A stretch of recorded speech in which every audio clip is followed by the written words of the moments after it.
when I was in elementary school, like my mom went to Family Dollar and actually purchased me some cleats. And I had to wear a pair of cleats to school. I wore them one day. To school?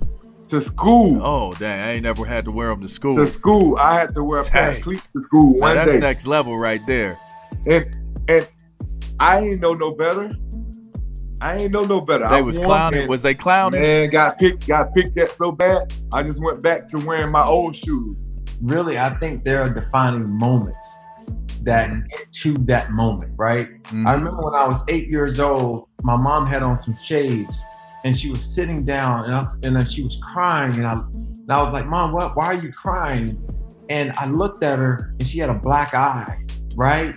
From going through some violence with my dad. And I remember 8 years old telling my mom, I'm gonna play in the NFL one day and I'm gonna take care of you and you're never gonna cry again. I remember I was getting recruited by Ohio State and I was going up for a summer visit. And at the time, I was with Corey Stringer, who was a great offensive tackle with Ohio State. Yep. Yeah. And then Big Daddy Dan Wilkinson.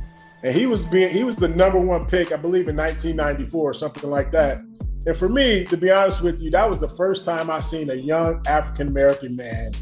He had a Mercedes-Benz, had this house, he had the leather green sofa, all the things that Biggie Smalls talked about in his rap video years ago.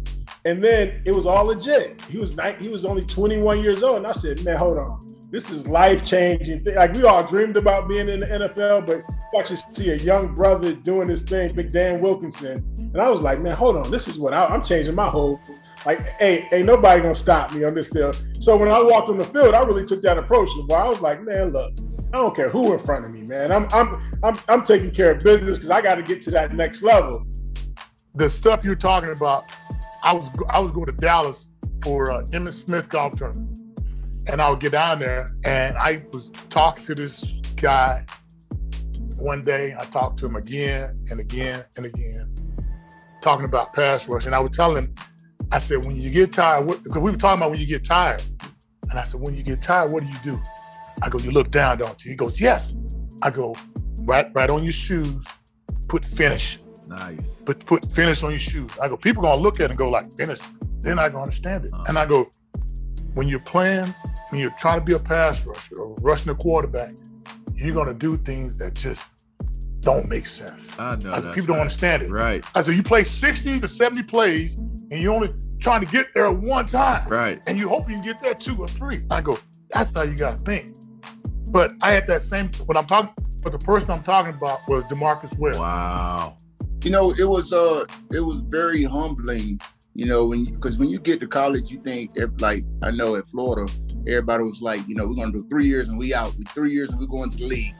But when you go to a school like that and you playing behind, you know, future first rounders, it's kind of like you got to wait your turn.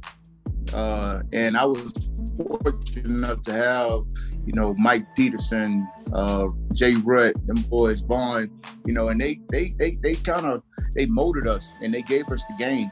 You know, they showed us what it was like to compete and play at a high level at all times. One thing about playing at Florida, our practices were so tough, not physically wise, but like competition wise, that when we played on Saturdays, you know, the games were a lot easier because you're practicing against the best players pretty much every day.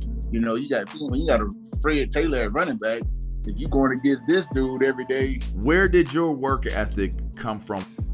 Without a shadow of a doubt, it came from my grandma.